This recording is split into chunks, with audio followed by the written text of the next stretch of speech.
I'd like to welcome you to Current Teaching Practices. I've got the honor of teaching this class for the last 30 years, and each time I teach it, it's a little bit different because things are oftentimes changing in our field of education. What I'm going to try to do in this short video is to cover all the different things that you probably need to know to be successful in our course. I always wanted to know 5 questions whenever I started a different graduate course. And so these are the 5 questions that we're going to look at. How do you navigate this course? Who's in the course with me? Who's this teacher as a person? What will I be doing in the course? And then how do I get an A? So let me answer those 5 questions for you. First of all, to navigate your log into the Canvas course 850-99, and you're going to see a number of buttons on the side of the course, and the first one is the home button. There on that page you'll find a brief overview of our focus. You'll see a little bit about me and my background, and then you'll also find where you can download the text for free on the home page. So it is the introductory page for the course. The second button on the left are your announcements. Every so often, to keep us on track, I'll be sending out announcements that will summarize the past module and to focus in on the next one. You'll see in the announcements a number of cartoons. At times you'll see some videos, and so each announcement's a little bit different than the previous one. On the third button you'll find the syllabus, and there if you want to download it you can, or you could simply scroll down and read the syllabus there on the page. Below the syllabus you'll find all your assignments and the dates that they're due. And as you get them completed, you'll notice that your grade will be there, as well as the rubric and the narrative comments. So this is a page where you can keep track of all that is happening and what you get accomplished. The syllabus is what we call an outcomes-based syllabus, and all of the objectives we will cover and we will test to. So if you want to get an idea of the different ideas and the things we'll cover, you might look over the objective section. If you're new to Canvas, also in the first module you'll find a review of the Canvas program, system management program, that will kind of give you a run through of all the different buttons and how you can navigate the course. If you've used Canvas before, you might skip this. The fourth button is your biggest one, where you'll be most of the time. It will list all of your modules. If it's a summer class, they'll be listed by day. If it's a semester class, they'll be by week.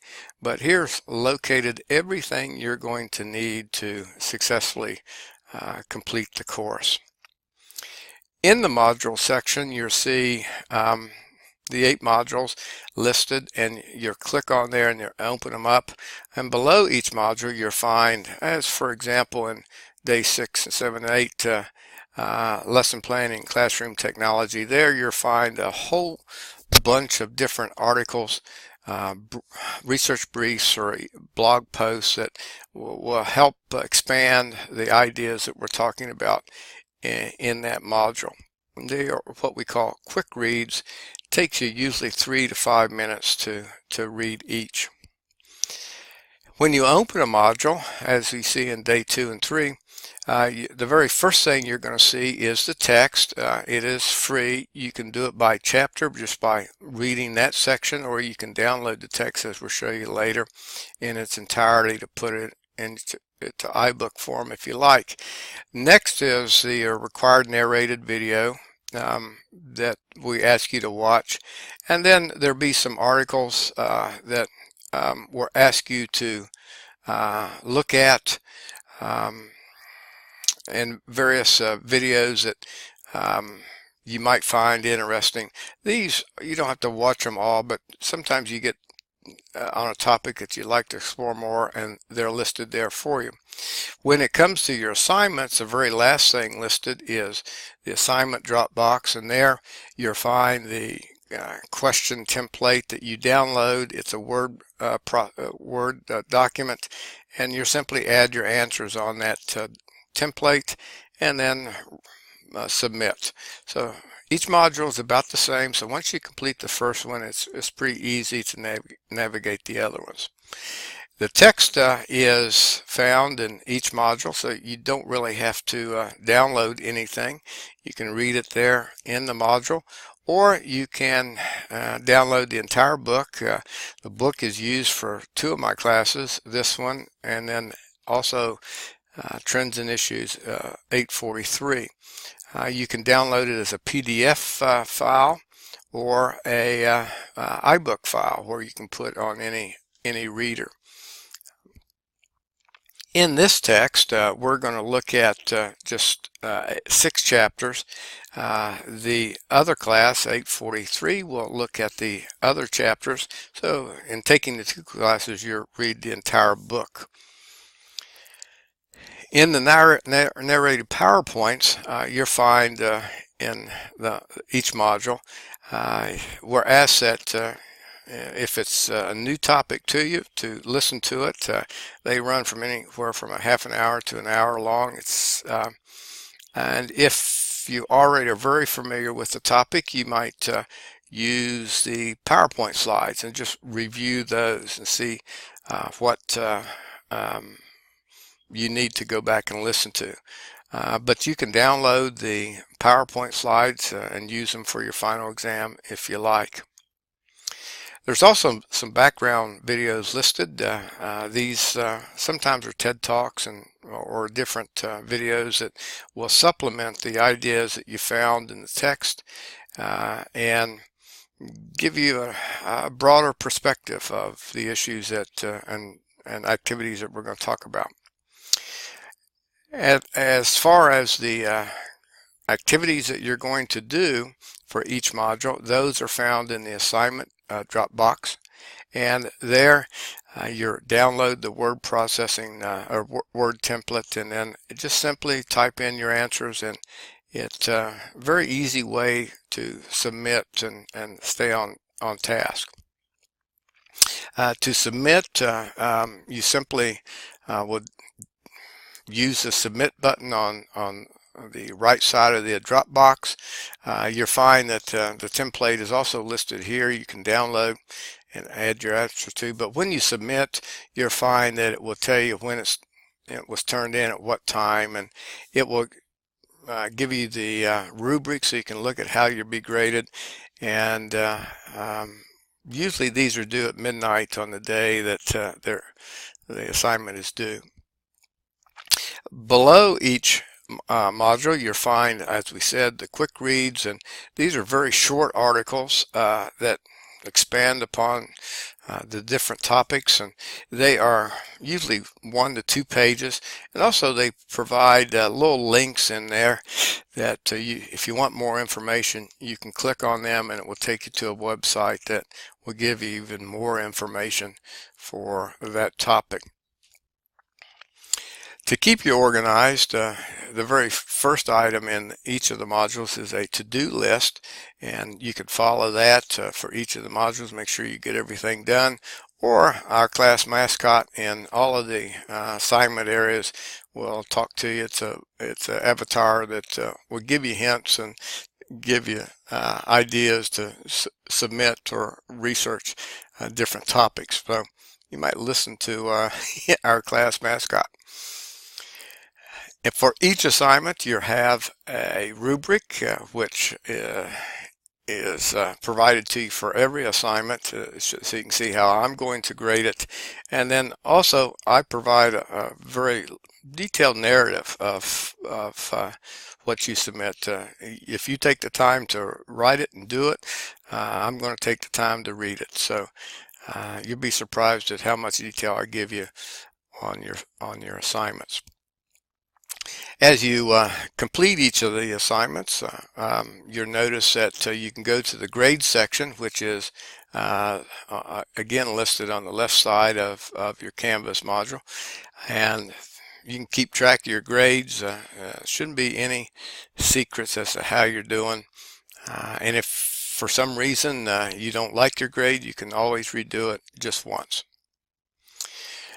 The people in your class are listed under people, and you can see who's in your class with you. In fact, the very first assignment that you're going to do is to introduce yourself and then to comment on other people.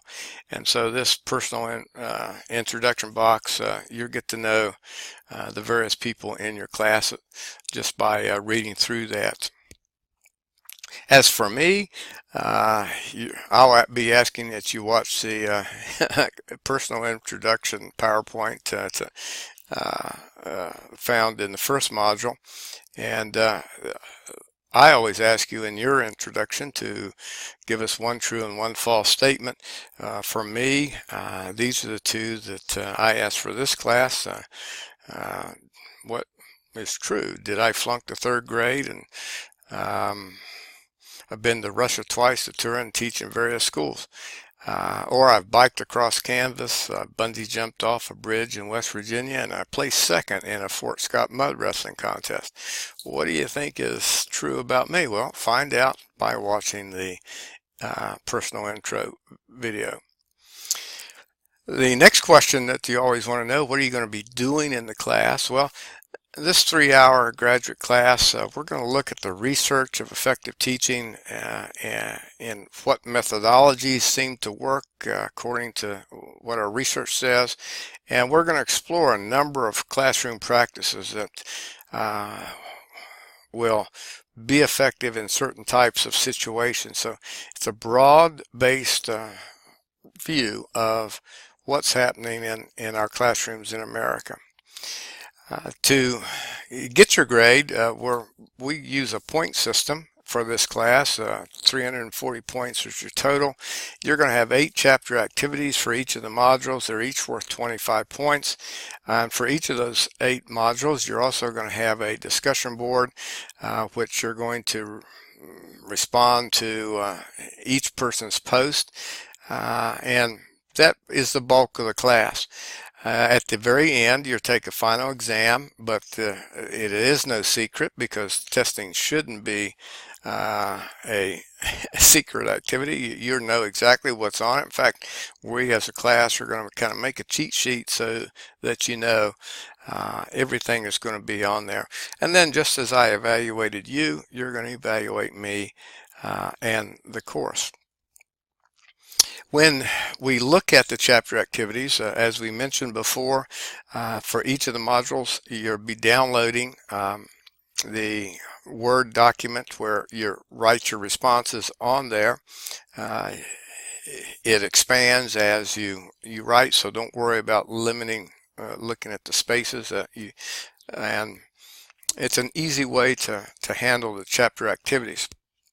If you're asked to write a paragraph, typically, being an old English teacher, I always loved the 3/8 paragraph so that you have some meat to your answers. In fact, 3/8 in the very first sentence is your topic sentence where you state your position, you state your various points that you're going to cover in that paragraph. And then your second and third sentences is your first reason, fourth and fifth is your second reason, and sixth and seventh is your third. And for each of those following sentences in there, you have some sort of explanation or documentation so that you provide some meat. And then your last sentence is your closure. So at least as a minimum, we would want to have 8 sentences in each of your responses or more. It just gives you an idea to structure your paragraphs.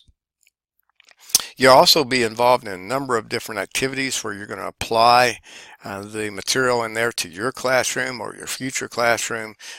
These activities will vary. And for example, you're going to explore your beliefs of education, your aims of education, come up with a personal philosophy. Both of these are activities, and I'll share the results with the class as we see the individual responses means being different. The quick reads follow each of the modules, as I mentioned, and there's hundreds of them in this course. I don't expect you to read them all, but for each of the modules you're going to find at the end, you're going to have to respond to 5 of them, how you might implement that idea. So as you look through them and read them, pick out 5 that you think would work for your teaching situation, and there all we'll be asking that you do in the activity is to list the title of the article, and in one sentence you'll simply talk about the potential use in your classroom, how you'll potentially use it in your teaching situation. You'll also be exploring, as the book is organized by maxims, by one-sentence statements that summarize the idea. And so to develop that power of synthesizing information, we're going to ask that you synthesize the module in one maxim, in one sentence, and then provide an explanation for your maxim. And I've done this for so long that I've really found none over the years to be the same. We have, as we read the material and explore them, we have so many different orientations to it that the maxims are always different. And I collect those and I'll post those in the next announcement so you can see what everybody said was their maxim for the different module. For each of the activities, you have, again, the rubric that will be available to you as you submit the information. So use it to kind of grade yourself. And then I'll be giving you a narrative to follow that.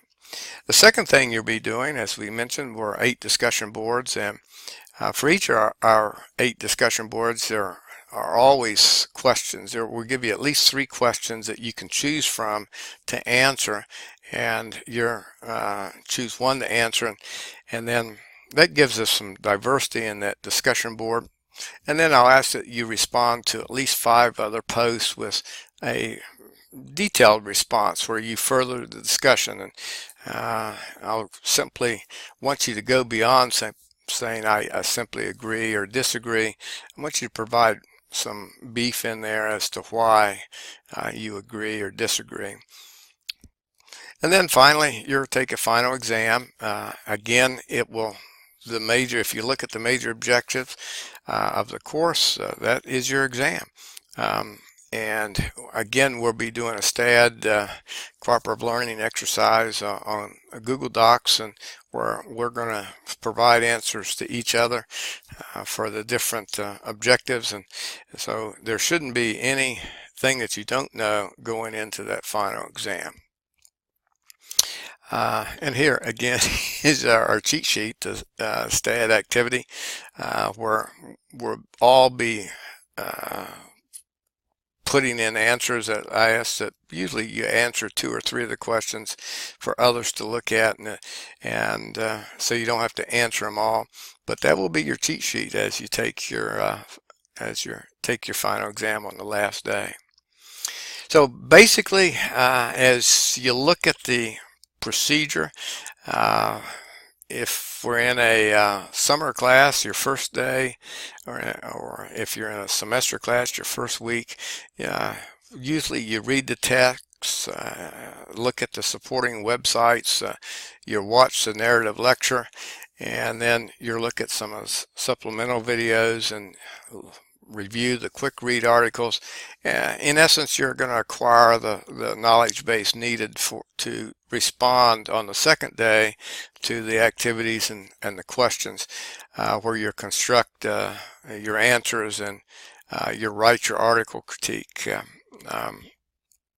And then on the third day, you can submit third week, you submit your questions, chapter activities, and then you post your position paragraph on the discussion board. And if if you're going to do option one, your complete your quick positions. And then last, you're going to respond to other students' paragraphs and articles on the discussion board, and then we're starting a new module. So basically the instructional design builds upon your reading, watching, and then responding and analyzing issues and trends and that are happening in our American school as far as teaching activities. If you're going to be late, and I know life happens, summer gets and even semester gets a little wild and hairy at times, and so if you're going to be late, just simply notify me and try to come up with an original excuse, and I just know life happens. I do advise that you set enough time to handle the course in the summer. It's probably at least 3 hours a day. Because in a regular semester class, you'd be attending class at least 3 hours and then doing a couple hours of homework. So at least minimum is 3 to 5 hours to make sure you successfully complete all the assignments in a timely manner. If you attendance is really basically getting your assignments done, and so if I have no contact with you for at least one full module, I'll try to get back in contact with you to see if there's a problem. But that's how we take attendance. So stay up with it and try to get things done on time. I plan to have a great time teaching this course. I always do. I love interacting with you and you giving us ideas as you post your different responses. And so I'm going to have a good time and learn things. I hope you do too. So get busy.